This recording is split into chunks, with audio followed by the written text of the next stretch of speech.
Hello everyone, welcome back to the channel. We are starting off 2019 with a bang and started off the year pretty good, honestly. Made $7,068.19 in income, $1,307 in taxes that I paid this month. 401k was 1701.91, and then take-home pay was 4,059.10. Only changes that I think I may make here in the upcoming future is the 401k.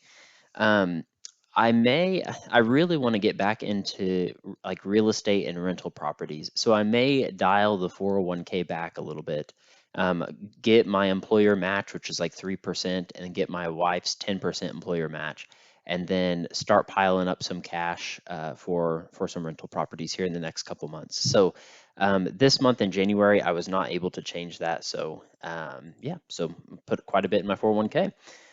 For my wife's income, remember that she did not get paid last month in December.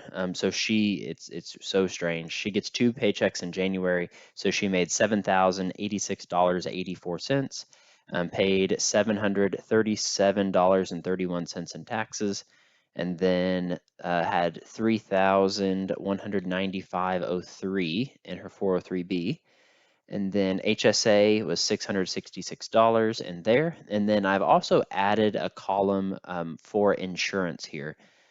So insurance, 229.96 for both of us. And then her take-home pay was 2,204.08. $3,195 into her 401k to start the year off, which that is crazy, crazy. So yeah, she only brought home $2,000 of her $7,000 of income this month. So a lot of that just tucking away. Only had to pay 737 in taxes. Mainly, so she made 7,000. Over almost half of it. Well, if you half of it between these two went into investment accounts, and then minus her insurance. So at the end, there was really only like, I don't know, maybe 4,000, $3,000 left to tax. And so that's why she paid like only 10% in taxes, because you get taxed after, assuming that you put it into a traditional 403b or 457 or 401k, you get taxed afterward. So yeah, that's why her taxes are so low. Rental income is nothing. Other income is nothing. Yeah, started off the year with $14,000 in gross income this month, which again, going back to like 2012 and 2013, that's like a whole year's worth of income in 1 month that we're making. Um, the crazy part is we made 14,000, we lost $8,000. So that all went to retirement accounts or taxes or insurance or HSAs or yeah, so less than half is what we're taking home actually. So just crazy, crazy to see. She crossed the $100,000 mark, it looks like, and then almost put 5,000 in her HSA so far in her lifetime. And that's really the only notable milestones I think we hit. So yeah, started off January 2019, really, really strong. So yeah, and I guess in my opinion, I feel like what I've learned so far about finances is like you see people on YouTube, or you hear stories and it's like somebody invested in this like crazy thing, or like went leverage on margin and struck it rich.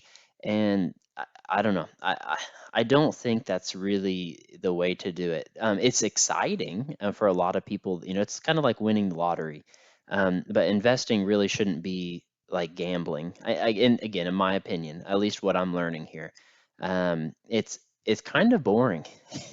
It's I just worked a full month of January, and we just put money into our 401k. Like that was it. I mean, I'll do the math real quick. So this month we put $5,563 into our 401k, and that's it. Like just doing that over and over and over and over. It doesn't make for a ton of excitement. It's kind of boring just going to work, and but I mean it's working. Like we're hopefully over 300,000. We'll find out here in just a second. But yeah, just wanted to comment on that. I'm not really doing anything too exciting. I'm not trading on margin. I'm not trading, puts or calls or anything, any extravagant options. I don't think that like like to me it's like you investing, you should have it should be based on the math. I guess for me, it's more based on fundamentals is what I'm learning. So like, do I know for sure in 10 years that an investment's going to go up based on the fundamentals? If not, it's somewhat of a gamble, I guess. Maybe the whole economy will go up in 10 years, but just my 2 cents on that, kind of what I'm learning here as my knowledge on finance gets a little bit better. I remember 4 years, 3 or 4 years ago, I didn't even know much about 401ks or investment options or anything. So figuring it out, at least starting to feel like I'm figuring it out some. But house number 4 is at 290,835. So it only went up about $1,000 this month, so not too bad. Didn't go down at least.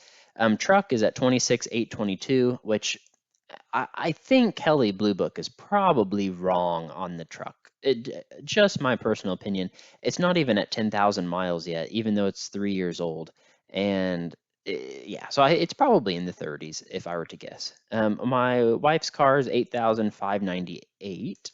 And then moving to investments, make sure I got that number right, 8598. Yep. Moving it to investments, health savings account went crazy this month. So in January, every January, we get our contribution, which was 666, plus the employer contribution, which was 2,600. So it's actually 10,194. So we crossed that 5-digit milestone with our health savings account, which is really cool to see. So most of that, I mean, just employer contributions. So that's nice that they contribute so much to her HSA every year. And again, HSA is just an account for medical expenses. You can put money in there pre-tax. As long as you use it for medical expenses, you don't have to pay any tax on it. So it's like triple taxed, advantaged. Like probably my favorite account out of all of these is this HSA. Oops, and I just messed everything up. Yeah, is this HSA account. So next is 401k. Stock market went pretty far up. It really dropped towards the end of December and then has kind of shot back up to where it was before.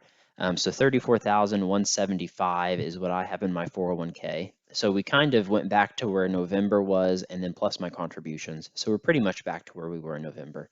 But I had one good month in December buying a little bit cheaper, which was cool. My wife's 403b is at 28,732, and so our investments this month, holy cow, went up almost $11,000 in 1 month. Just insane. So there's some months like here where the house goes up 10,000 in value, and there are some months here where now our investments go up 10,000 in value, plus our contributions, which I said we put 5,500 in there this month. So it really went up about 10%, maybe 11%, and then the rest was our contribution. But made a huge dent on the house this month, so I'm at minus 112,928, and then for cash, I'm at $18,641, just like I was this month and this month. So again, just I'm getting down to 20,000. I make this mortgage payment, and that puts me at 18,641. Sorry. And then rental checkings account is at $1,000.